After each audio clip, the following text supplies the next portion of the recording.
किसी की अंतिम यात्रा में जाने वाले लोग सावधान हो जाइए। सनातन धर्म में व्यक्ति के जन्म से लेकर मृत्यु तक कुल 16 संस्कार होते हैं। उनमें से अंतिम संस्कार सबसे आखिरी संस्कार होता है। कहा जाता है हिंदू धर्म में जब किसी इंसान की अंतिम यात्रा निकलती है, हमें कुछ सावधानियां बरतनी चाहिए। यदि हम उन सावधानियों को नहीं बरतेंगे तो हमें कठिनाइयों का सामना करना पड़ सकता है। और क्या आपको पता है, अंतिम यात्रा में शामिल होना शुभ भी माना जाता है। अगर आप इन सब के बारे में नहीं जानते तो चलिए आज इस वीडियो के माध्यम से जान लेते हैं। अंतिम यात्रा के समय पर हमें किन किन बातों का ध्यान रखना चाहिए। अंतिम यात्रा या शव यात्रा देखने से आपकी सभी मनोकामनाएं पूर्ण होती हैं। कहा जाता है कि जब भी कोई शव यात्रा या फिर अर्थी दिखे तो उसे सबसे पहले दोनों हाथ जोड़कर सिर झुकाकर प्रणाम करना चाहिए और साथ ही शिव या फिर राम नाम का जाप भी करना चाहिए।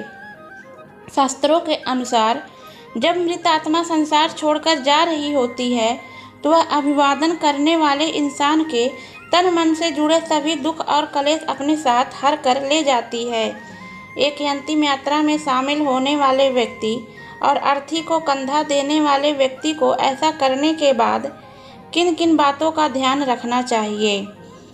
ऐसा माना जाता है कि जब किसी व्यक्ति की मृत्यु होती है तो उसके दुश्मन भी उसकी अंतिम यात्रा में शामिल होते हैं, क्योंकि मृत्यु के बाद वो सभी मन मुटाव उस मृत व्यक्ति के साथ ही चले जाते हैं। हिंदू धर्म के अनुसार कोई भी व्यक्ति अगर किसी की अंतिम यात्रा में शामिल होता है और उसके अर्थी को कंधा देता है तो उस इंसान को एक कदम चलने पर एक यज्ञ के बराबर पुण्य मिलता है और साथ ही उस इंसान को उसके सभी पापों से मुक्ति मिल जाती है। लेकिन ऐसा करते हुए आपको ये ध्यान में रखना होगा कि जब आप शव को लेकर शमशान घाट में प्रवेश करेंगे तो वहाँ आपको किसी भी प्रकार का अनुचित व्यवहार या फिर किसी बात में हंसी मजाक नहीं करना होता है।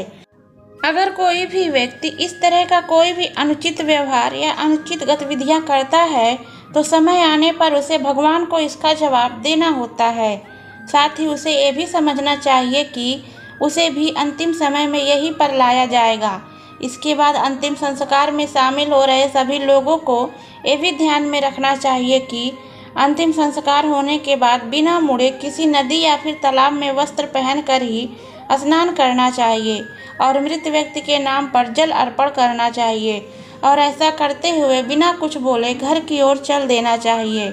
इसके साथ ही आपको ये भी ध्यान में रखना चाहिए, जब आप अंतिम संस्कार से लौट रहे हो तो कभी भी चलो शब्द का प्रयोग ना करें, क्योंकि जब तक मृत व्यक्ति जीवित था तब तक उसका आपसे सीधा संबंध था और मरने के बाद वो व्यक्ति प्रेत योनि में प्रवेश कर चुका है, जिसके कारण अगर आप लौटते वक्त चलो शब्द का इस्तेमाल करते हैं तो वो इंसान प्रेत रूप में आपके साथ भी चल सकता है। इसी वजह से शमशान घाट से लौटते वक्त आपको चलो शब्द का इस्तेमाल नहीं करना चाहिए।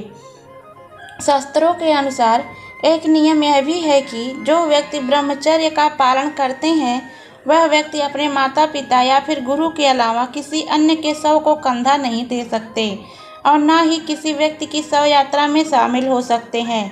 अगर वो व्यक्ति ऐसा करते हैं तो उनसे उनका ब्रह्मचर्य नष्ट हो जाता है। वहीं जो लोग शव यात्रा या फिर अंतिम संस्कार में शामिल होते हैं उन्हें 1 दिन का सूतक मानना चाहिए। शव को छूने वाले इंसानों को 3 दिन का और अर्थी को कंधा देने वाले इंसान को 8 दिन का सूतक मानना चाहिए और इस सूतक के दौरान आप किसी भी मंदिर और धार्मिक कार्यों में शामिल नहीं हो सकते और साथ ही किसी भी साधु को दान भी नहीं देना चाहिए। वही शास्त्रों में कहा गया है कि यदि हमारे घर के आसपास किसी व्यक्ति की मृत्यु हुई हो तो हमें उस व्यक्ति की अंतिम यात्रा में ज़रूर शामिल होना चाहिए और साथ ही जब तक उस इंसान का अर्थी ना उठ जाए तब तक हमें कोई भी शुभ कार्य या फिर पूजा पाठ नहीं करना चाहिए। ऐसा इसलिए कहा जाता है क्योंकि जहाँ पर शव पड़ा होता है उसके आसपास का इलाका नकारात्मक ऊर्जा से भर जाता है, जिसे सूतक कहा जाता है। इसलिए जब तक अर्थी नहीं उठती है तब तक घर का चूल्हा नहीं जलता है। अगर आप लोगों को जानकारी पसंद आई तो वीडियो को लाइक करके चैनल को सब्सक्राइब करना ना भूलें। धन्यवाद।